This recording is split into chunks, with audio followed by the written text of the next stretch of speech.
Vladimir Putin's greatest fear is neither an American missile nor a German tank.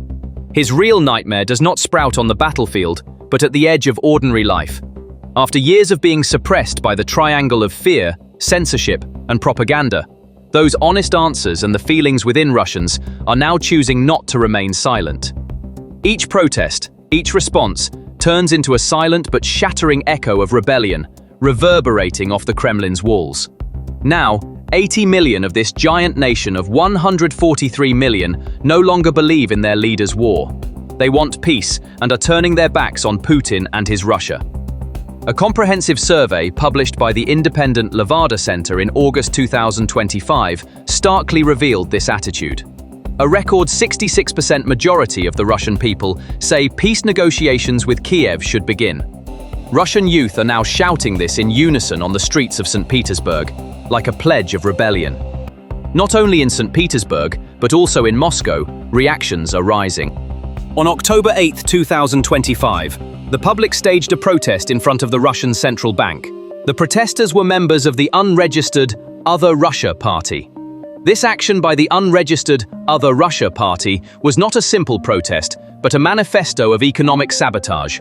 The first images from the street showed that the cries of "Inflation is destroying the country" were much more than the anger of a handful of brave people, and their choice of a symbolic target like the central bank meant that their message was directed straight at the economic technocrats at the top of the Kremlin and at Putin himself.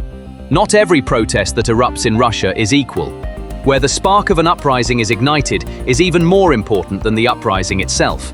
An angry mob storming a military recruitment office in a mountain village in Dagestan is a regional problem that the Kremlin can manage, isolate, and, if necessary, brutally suppress. These recent actions seen in Moscow and St. Petersburg are not merely a change of heart, they are also the silent echo of a trauma.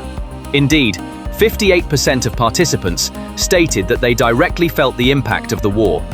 Only 27% of those surveyed believe Moscow should continue its military operations in Ukraine. This is the lowest level of support recorded since the war began in February 2022. A record 66% majority say peace negotiations with Kiev should begin. 3 in 10 have lost a relative or acquaintance in the fighting. A similar proportion say a family member or close friend is still at the front. These figures show that the war is now being lived not only in the news, but in homes, at dinner tables, and in memories. The survey results also reveal who determines public support and how.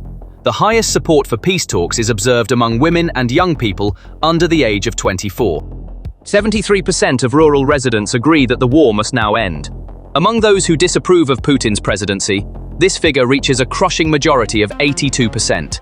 Furthermore, access to information and media consumption have become decisive factors in perceptions of the war.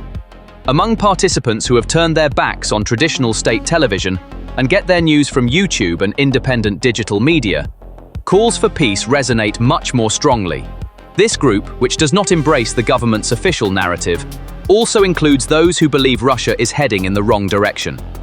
In contrast, the segment that wants the war to continue is smaller and more distinct.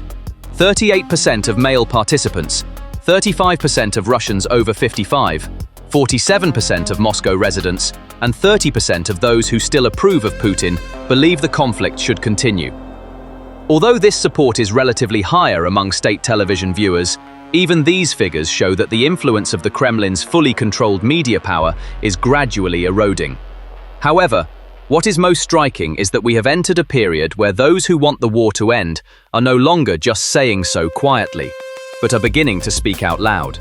What accelerated this shift was the war no longer being a distant event happening only in Ukraine, but moving into Russia's own home, its own cities. Ukrainian drones exploding in the skies over Moscow, sirens blaring daily in Belgorod, gasoline queues caused by fires at oil refineries, and most importantly, zinc coffins returning one by one to small towns and villages across the country. All of these were tens of thousands of small moments of reality that erased the bright colors of propaganda and revealed the cold, gray reality of war. The people had begun to experience not the benefits of war, but its direct harm in their own lives, on their own streets and in their own families. And at that moment, they stopped believing. Behind the Russian people's powerful turn toward peace lay two fundamental fears that hung over every household like a nightmare: the fear of mobilization and the fear of poverty. Mobilization is no longer just a possibility. It has become a concrete, tangible nightmare. To understand the roots of this fear and why the next wave of mobilization could trigger an internal explosion, we need to recall the great social trauma of the fall of 2022 and its bloody consequences. When Putin declared partial mobilization at that time, the decision sent shockwaves through Russian society. It was a painful reminder that war was no longer just the business of professional soldiers and volunteers, but that the door could be knocked on at any moment for an ordinary citizen. Officially, the Ministry of Defense announced that 300,000 reservists would be called up. However, this figure fell far short of conveying the true scale of the social upheaval that occurred. This figure of 300,000 meant that at least 1 million people were directly affected when you added the spouses, children, and parents of those called up.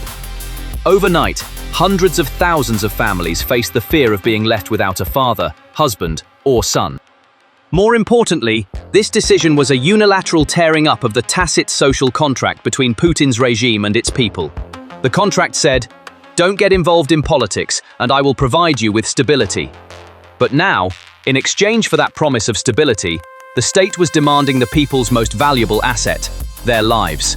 The people's response to this betrayal was the largest mass exodus in modern Russian history. In the weeks following the mobilization announcement, an estimated 700,000 to 1 million Russian citizens, mostly men of draft age, left the country. This was the largest wave of emigration since the 1917 Bolshevik Revolution. Kilometer-long lines of vehicles formed at the border crossings of Kazakhstan, Georgia, Armenia, and Turkey.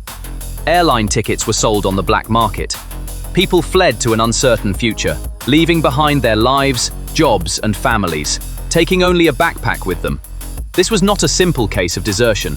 It was the country's most educated, most productive segment voting with their feet against their own state. But what about those who couldn't escape? What happened to those 300,000 mobilized soldiers?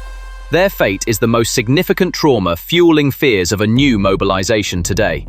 These people, after a few weeks, sometimes even a few days of token training, were sent like human waves to Ukraine's bloodiest fronts, with rusty weapons and inadequate equipment. Their goal was not to stop Ukraine's advance, but only to slow it down, to buy time with their own bodies. The result was a complete massacre. According to estimates by Western intelligence agencies and military analysts, the number of Russian soldiers killed and seriously wounded since the start of the war has exceeded 1 million, and a disproportionately large part of this horrific toll is made up of those inexperienced and helpless people sent to the front in this first wave of mobilization. This reality is known to every family in Russia. Despite internet censorship, stories of returning coffins, unmarked graves, and missing persons notices are spreading by word of mouth on Telegram channels and local forums. Every family now knows that the mobilization draft is not a call to national duty, but most likely a one-way ticket to death. At this point, the Kremlin finds itself trapped in a military and demographic trap of its own making. The army urgently needs fresh blood to compensate for the massive losses on the front lines. However, declaring a new and mass mobilization carries an even greater risk of social explosion than in 2022. So, even if Putin takes this risk and declares a new mobilization, will it solve the army's problems? The answer is a resounding no, because the Russian army's problem is no longer just a shortage of soldiers, but a much deeper crisis of quality and equipment. The Kremlin could draft another 300,000 or 500,000 people. But where is the modern equipment to equip these new soldiers? Russia has already lost thousands of tanks and armored vehicles in Ukraine, forcing it to modernize even its 60-year-old T-55 tanks in storage and send them to the front. The only thing they can give the hundreds of thousands of newly mobilized soldiers are outdated Kalashnikovs and helmets that provide inadequate protection. An even bigger problem is training. It takes tens of thousands of experienced non-commissioned officers and officers to effectively train 300,000 rookie soldiers for modern warfare. However, the most experienced personnel in the Russian army either lost their lives in the first months of the war or are currently fighting on the front lines. There is no longer a sufficient number of qualified instructors left to train this massive group. As a result, a new wave of mobilization will not give Russia a new army with a high combat capability. It will only create an army that is larger than before, worse equipped, less trained, and more angry, knowing it is being sent to its death. This is not a military solution, but merely political suicide. Beyond all these strategic analyses and figures, the place where the fear of mobilization is truly felt is in the kitchens and living rooms of millions of families in Russia. War is no longer a show on television. It is a nightmare that could knock on the door at any moment, an anxiety that makes hearts leap with every ring of the phone. Mothers and wives are at the forefront of this silent rebellion. They are fighting an incredible battle to protect their sons and husbands from this senseless war. They form secret groups on social media, sharing real-time information about which neighborhoods conscription officers are targeting. They seek advice from military rights lawyers, try to arrange fake medical reports, and sometimes even move their children between cities to hide them from the authorities. Every action a mother takes to prevent her son from being sent to the front is an act of civil disobedience against the regime. And when these acts are repeated millions of times, they create a force capable of fundamentally shaking even the most authoritarian regimes. This situation also leads to deep and painful divisions within families. The older generation, influenced by propaganda, talks about national duty, while the younger generation, learning the reality of war from the internet and the horror stories told by returning friends, finds this sacrifice meaningless. Family dinners have now turned into a political minefield. This is not just a war, but also a conflict between generations. The second major fear is the misery caused by the economic crisis. The war is swallowing the Russian economy like a black hole. While the state diverts all its resources to tank and missile production, the daily life of the people becomes more difficult with each passing day. The real erosion of pensions, exceeding 15%, is depriving millions of elderly people of a dignified life and pushing them to the brink of poverty. Exorbitant price hikes on basic food products are shaking even the middle class's budget. The annual price increase for food has exceeded 10.79%. However, even this rate does not hide the pain it entails. Because today, food is no longer a necessity for millions of Russians, but a luxury. The most basic products such as bread, milk, butter, and eggs have become unaffordable, especially for retired workers, families living on a single income, and minimum wage workers. A loaf of bread that cost 15 rubles at the end of 2022 now costs over 40 rubles in mid-2025. The price of just 1 kilo of potatoes has tripled since last year. This increase is now measured not in numbers, but in every bite missing from the table. Even a simple plate of food has become a difficult-to-reach symbol. Products such as meat, cheese, and yogurt are driving people to despair, not only because of their high prices, but also because they are impossible to find. The shelves of chain stores are constantly empty. Sudden price spikes for products such as eggs and vegetables completely wipe out the small breathing space a low-income family has at the beginning of the month within a few days. Let's imagine an ordinary Russian family of 4. The salary starts to be divided even before it reaches your hands. The first blow comes from housing expenses. Rent, maintenance fees, electricity, natural gas, water, waste taxes. By the first days of the month, a third of the salary has evaporated. Then comes the kitchen. Basic food items now consume 35 to 40% of the budget. When products such as meat or milk are added, this percentage approaches 50%. Life isn't just about bills.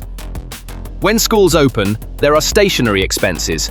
When winter sets in, new boots for the children. Unexpected healthcare costs.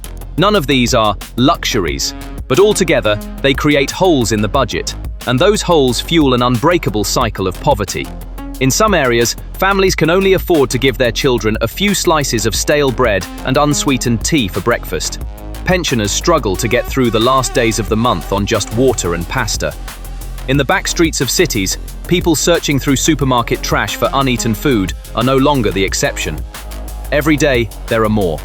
Saving is just a dream in this scenario. It's no longer a matter of putting something aside. Just making ends meet is considered an achievement, because a single unexpected bill is enough to upset the entire balance. Rather than finding solutions, the strategy of postponement has become a way of life. People are turning to credit cards, installment purchases, and consumer loans. Passing today's burden onto tomorrow is a survival reflex. But as interest rates rise, debt comes at a price. Debt servicing, i.e., monthly installment payments, has become a fixed part of the monthly salary. As this fragile cycle continues, the inevitable outcome begins: the erosion of the middle class. Families who once could afford vacations, savings, and their children's education now plan their lives around weekly discount catalogs. All of this shows who is actually paying the price of the war. And the people no longer want to finance this war through their own poverty. When these two fears converge, they fundamentally erode the regime's greatest pillar of support: popular backing. So, what does this desire for peace mean for the Kremlin? It is an existential threat to the regime, because without popular support, it is impossible to sustain a long-term war through repression and fear alone. Putin is now a leader whose legitimacy has weakened, relying not on the support of the majority of his people, but only on their indifference and fear. This situation could trigger new and dangerous dynamics in the dark and ruthless corridors of the Kremlin. These poll results could strengthen the hand of the peace faction within the Kremlin, whose existence has already been whispered about.